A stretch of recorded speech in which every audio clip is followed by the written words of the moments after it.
দাড়ি মুখে দেখলে আপনি জামাত বলতে পারেন না। তো Shahjalal university of engineering and টেকনোলজিতে যাকে ভিসি বানানো হয়েছে, এত যোগ্য লোক, উনি একবার নোবেল বাছাই কমিটিতে বিশেষজ্ঞ ছিলেন। সে রাজনীতির ধারে কাছেও নাই, কিন্তু মুখে দাঁড়িয়ে আছে, নামাজ পড়ে। আমাদের ঢাকা ইউনিভার্সিটির উপাচার্য নিয়াজ স্যারকে তো জামাত বানিয়ে ফেলছে। তো যেদিন নিয়োগ পাইলেন, উনি তো মসজিদে ঢুকলেন, দেখলেন যে প্রথম জামাত শেষ। পরে উনি উপস্থিত হতে হয়তো বাচ্চারা বলছে যে স্যার আপনি দাঁড়ান, একসাথে পড়ি নামাজটা। ইমামতিও করছে। এই যে শুরু হইল যে উনি জামাত করে। অন্তর্বর্তীকালীন সরকারের প্রায় 1.5 মাস হয়ে গেল। ওনাদের কাছে আপনি একজন বিশ্ববিদ্যালয়ের উপাচার্য হিসাবে আপনার প্রত্যাশা কি? অন্তর্বর্তী সরকার তো আমি মনে করি বাংলাদেশের মানুষের জন্য একটা রহমত। এরকম একটা পরিবেশ আমরা পাবো, এটা তো আমরা চিন্তা করিনি। আল্লাহ আমাদেরকে দিয়ে দিয়েছেন। বিদায়ী সরকারকে আমাদের স্থায়ী করতে হবে, টেকসই করতে হবে। কারণ নির্বিঘ্নে কথা বলা, মানে ভয়হীন ডরহীন একটা পরিবেশ এদের মাধ্যমে আল্লাহ আমাদেরকে করে দিয়েছেন।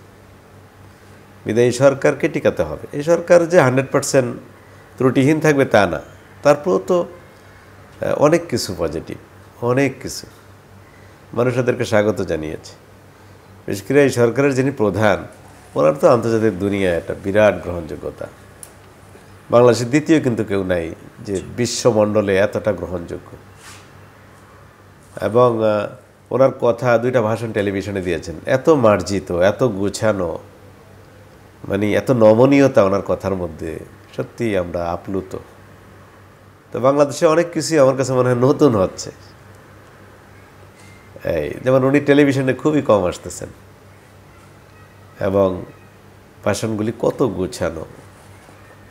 তো এদের কাছে প্রত্যাশা হবে যে ছাত্র জনতা বৈষম্যের বিরুদ্ধে যে লড়াই করেছে, রক্ত দিয়েছে, জীবন দিয়েছে, সেটার দিকে যাতে সবসময় খেয়াল রাখে। আমিও কিন্তু আমার এখানকার দায়িত্ব নেওয়ার পরে প্রথম ভাষণে কিন্তু আমি কথা বলেছি যে আমাকে কিন্তু বিএনপি, আওয়ামী লীগ, জামাত কেউ বসায় নেই, আমার বসাইছে রক্ত দিয়েছে যে ছেলে মেয়েগুলো, তারা বৈষম্যের বিরুদ্ধে। তাদের ব্যাপারটা আমার মাথায় প্রতিদিন থাকবে, প্রতি ঘন্টায় থাকবে, প্রতি সেকেন্ডে থাকবে। তো বিদায়ী সরকারের প্রতি আমার আহ্বান যে আমরা যারা বিশ্ববিদ্যালয় বা অন্যান্য জায়গায় দায়িত্বে আছি, আমাদেরকে যাতে যথাযথ সহযোগিতা করে, আমরাও তাদের জন্য সহযোগিতা করব। এবং 2টা গ্রুপই, তারা এবং আমরা মিলি ইনশাল্লাহ দেশকে এগিয়ে নিয়ে যাব। এই বাংলাদেশ নিয়ে আর কত হানাহানি, আর কত ভেদাভেদ, এবং যারা আগে শাসন ক্ষমতায় ছিল তাদের ব্যাপারেও আমরা মানবিক আচরণ করতে চাই। সোজা কথা, মানবিক ইসলামের শিক্ষা যেটা, হ্যাঁ, তারা তাদের ভুল বুঝবে। আমরা আমরা আমরা আর হিংসা, আর রেষারেষি, আর দ্বন্দ্বে আমরা লিপ্ত হতে চাই না। তো সরকারের প্রতি আমার প্রত্যাশা এটাই যে ছাত্রদের আন্দোলনের যে কথাগুলো ছিল সেটা যাতে মাথায় রেখে রাষ্ট্রযন্ত্র পরিচালনা করে। অন্তর্বর্তীকালীন সরকার ওনারা যে বিভিন্ন জায়গায় নিয়োগ দিচ্ছেন, বিশেষ করে ইউনিভার্সিটিগুলোতে, কলেজগুলোতে বা সরকারি বিভিন্ন জায়গায়, তো অনেকেই মনে করছেন যে ওনারা জামায়াতের লোকজন বেশি নিয়োগ দিচ্ছেন। আপনি স্যার উপাচার্য হিসেবে কি আপনি কি মনে করেন যে আসলে কি জামায়াতের লোক বেশি নিয়োগ হচ্ছে নাকি যোগ্য লোককে বসাচ্ছে? এটা আপনি তো উত্তরটা বলে ফেলছেন শেষের দিকে। এবং কেউ কেউ নিয়োগ দিয়েছে, আমি নিজেও জানি না আসলে কোন দল করে।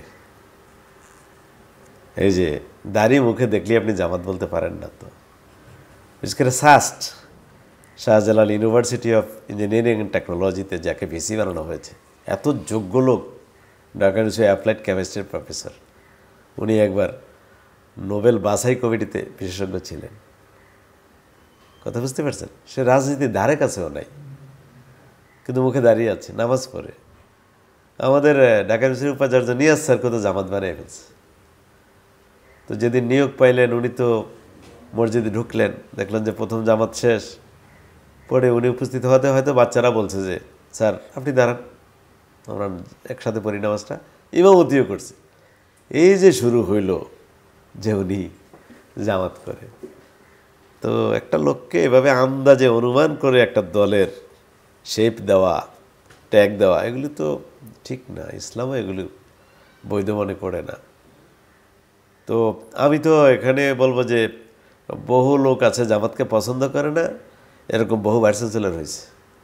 আমি এখানে নাম বলে আর ঝামেলা বাজাইতে চাই না, কথাটা ঠিক না। আসলে কিছু জিনিস চোখে বেশি পড়ে আর কি। সাদা কাপড়ে ময়লা লাগলে বেশি দেখা যায়, ময়লা কাপড়ে কিন্তু লাগলে দেখা যায় না। সব দল মিলিয়ে করেছে। আর শিক্ষকের আবার দল কি বলেন? মনের মধ্যে তো একটা দল থাকতেই পারে। আমি শিক্ষক হয়ে যাওয়ার পরে, ভাইস চ্যান্সেলর হয়ে যাওয়ার পরে আমার আর দল কি? আমার দল হলো সত্য, সত্যবাদিতা, ন্যায়, শিক্ষা, গবেষণা, এটা হলো আমার দল। এই যে আমার শরীর আজকে খারাপ, আজকে জানেন আমি সকাল 9টার আগে ঢুকছি, এখনও বসে আছি অফিসে। এইটাই হলো আমাদের দল। এখানে কত ধরনের আলেম আসতেছে, আমি তো কেউর সাথে খারাপ ব্যবহার করিনি, সবাই ওয়েলকাম জানাচ্ছি, বসতে দিচ্ছি, কথা বলতেছি। তো ওইটাই আমার কথা আর কি। আর মনের ভিতরে কার কি আছে আমার ঠিক জানা নাই, এবং আশা করি যে কেউ যদি দল করেও থাকেন, পদে বসার পরে এই জিনিসটাকে মাইনাস করে রাখতে হবে তাকে। সে এখন সবার ভাইস চ্যান্সেলর।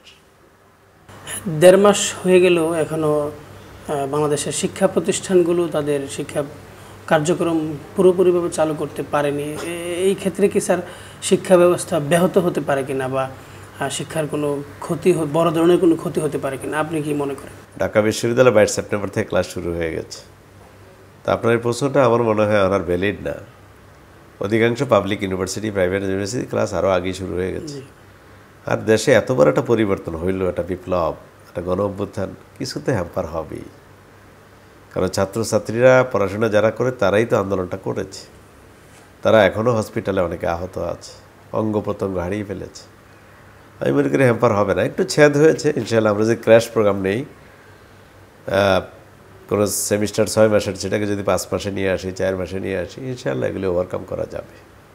আরে ভাই, একটা কিছু পাইতে চাইলে তো আপনাকে কিছু স্যাক্রিফাইস করতেই হবে। আমরা তো বড় একটা কিছু পাইছি আলহামদুলিল্লাহ। তো পড়ালেখা ঠিক হয়ে যাবে আমরা যদি সিরিয়াস হই, সেভাবে যদি প্ল্যান করি। আমি মনে করি যে আমরা এই বিশ্ববিদ্যালয় পরীক্ষা টরীক্ষা বেশ কিন্তু আটকা পড়েছিল। হ্যাঁ, এই তো খুব দ্রুত রেজাল্ট হয়ে যাবে 2-1টা পরীক্ষার। অন্য পরীক্ষাগুলোর তারিখ হয়ে যাচ্ছে। তারপরে বিভিন্ন মাদ্রাসাগুলোর কমিটি নিয়ে ঝামেলা ছিল, সেটা আমরা বলে দিয়েছি কমিটি ভেঙে দেওয়ার জন্যে। এই ডিসি, এডিসি ওনারা এখন মাদ্রাসাগুলির সভাপতি হবেন, একটা শৃঙ্খলা ফিরে আসবে।